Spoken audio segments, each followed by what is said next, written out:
E.N.D here.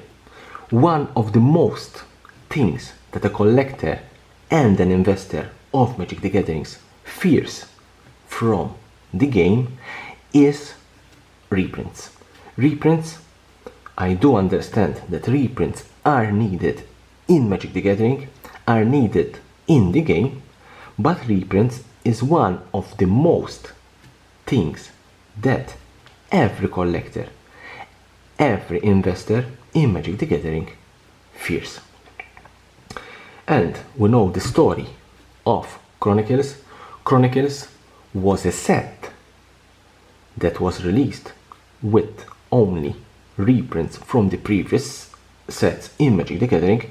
We're talking about Legends, Antiquities, Arabian Nights. We're talking about these particular sets that they have a very extremely low print run. At that time, Magic the Gathering was in the initial birth, in the initial few years of the life of Magic the Gathering. So therefore you can imagine that print run was very low. And to make new players, because the game was getting on the hype with new players, to give the possibility to new players to have these particular cards from those particular sets, we're talking Arabian Nights, we're talking Antiquities, they released Chronicles. Chronicles was a set full of reprints, and everyone, every collector out there for Magic the Gathering went bonkers. When I say went bonkers, everyone panicked. Everyone was afraid that his collection will go low in price, that his investment, that the time and the money spent on those particular cards will be so cheap that they will be waste of paper. After Chronicles, Wizards of the Coast realized what reprints can do, can harm the game. They introduced the reserve list. The reserve list is a list of cards, and I have talked a lot about reserve list. I still have also a video regarding the reserve list. The reserve list is a list of cards that Wizards of the Coast promised to each collector, to each investor, to each Magic the Gathering fan, that these cards will never be reprinted. But obviously, time passed. Reserve list was the promise of the reserve list was never broken. There was only a particular instance where from one of the From the Vaults product had a Mox Diamond, a card in the reserve list, because at that time reserve list said that cards can be reprinted in a premium product. After that particular, let's say, incident from the vault, no other card from the reserve list was reprinted. But obviously along the years there were a lot of reprints of a lot of cards, especially cards that are being played in Modern or in Legacy. There is one particular instance, and this is a little bit of a scary thing, but today's video is not to scare you, today's video is to give you a little bit of a lesson. There was an instance when this set, Eternal Masters, was released. When Eternal Masters was released, this set was a beautiful of a set. It's a set full with nice cards. We're talking about Force of Will, we're talking about Jace the Mind Scalper. This particular set had very valuable cards in it. At the time that this set was released, the price spiked immediately at $300. We're talking about a set with an MSRP of $240. We're talking about a set that has 24 boosters at $9.99, that is 240 to 250 MSRP. This particular boxes at pre-release, exactly at the pre-release, 1 week after, spiked at $300. I also saw booster boxings being sold at even $330. Everyone went crazy about Eternal Masters, and into my opinion they were right. The set, the box, had value, had a lot of good cards, and everyone wanted those cards. Everyone wanted to buy Eternal Masters, and something happened here. I believe that Wizard of the Coast miscalculated the print run of the set, or Wizard of the Coast didn't realize that this set will be so much successful. They realized and they had a short of supply of Eternal Masters, and therefore that's the reason why Eternal Masters booster boxes were being sold after 1-2 weeks of release at $300. Supply of this product was low.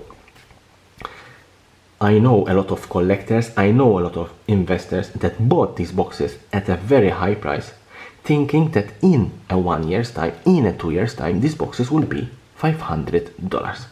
And they were right. That was the trend of this particular product. That was the trend of Eternal Masters, the trend of the first Master set. But what happened? And now there's the most important thing about this discussion. What happened? Wizard of the Coast released a press that they are going to issue a second print run of Eternal Masters. Yes, you heard me well, and I think you know the story. Eternal Masters was reprinted. Not a particular card, but a full set, a full sealed product was fully reprinted because there were two reasons. One reason, because of the short of supply of this product, the price was high, and the other reason was obviously Wizards of the Coast realized that they can do much more money with Eternal Masters, therefore they issued a second print run. And what happened? The price of these boxes tanked drastically. These boxes were being sold at $140, $150. Everyone panicked. But that's the mistake. That's the mistake about this story. The mistake is this, that if, and I didn't bought my box at that time, I have 3 boxes of Eternal Masters, just to let you know. I'm not an investor, I'm a collector, therefore I have only 3 boxes, and obviously I want to see my boxes appreciate in value.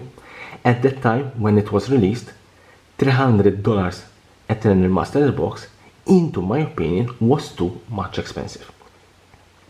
Therefore, I didn't bought any Eternal Masters boxes. But when there was the second print run and the price tanked so much, that was the perfect opportunity to buy these boxes. Yes, you heard me well, that was the perfect opportunity to buy these boxes. I bought my 3 boxes at $150, $160, including shipping, and nowadays these boxes have a value of around $300, $350. The most important thing about this story is that if ever Wizard of the Coast released another product, another successful product like Eternal Masters, and the price immediately spikes, don't buy. Buy only and only if they ever released a second print run of that particular set.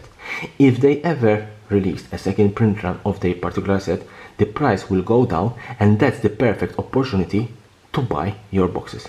Because sealed boxes, sealed product from Wizard of the Coast, buy time will always appreciate. There is no product in the market that is not sealed and it didn't appreciate in value. Even Dragon Maze, that is one of the worst sets, or Fallen Empires, one of the worst sets in Magic the Gathering, even these 2 boxes, they still have appreciated in value. Not that much, but they still have appreciated in value. This is what you learn about the story, that if, for any reason, Wizard of the Coast released a second print run of a particular sealed product, grab the opportunity and buy your boxes. Because in 2 years' time, in 3 years' time, that price will surely be double as much. Leave me a comment below. Have you taken the opportunity when Eternal Masters was reprinted to buy boxes and sell them at a higher price? And here the subscription button, subscribe for my channel for more interesting videos about Magic the Gathering and the collectible world.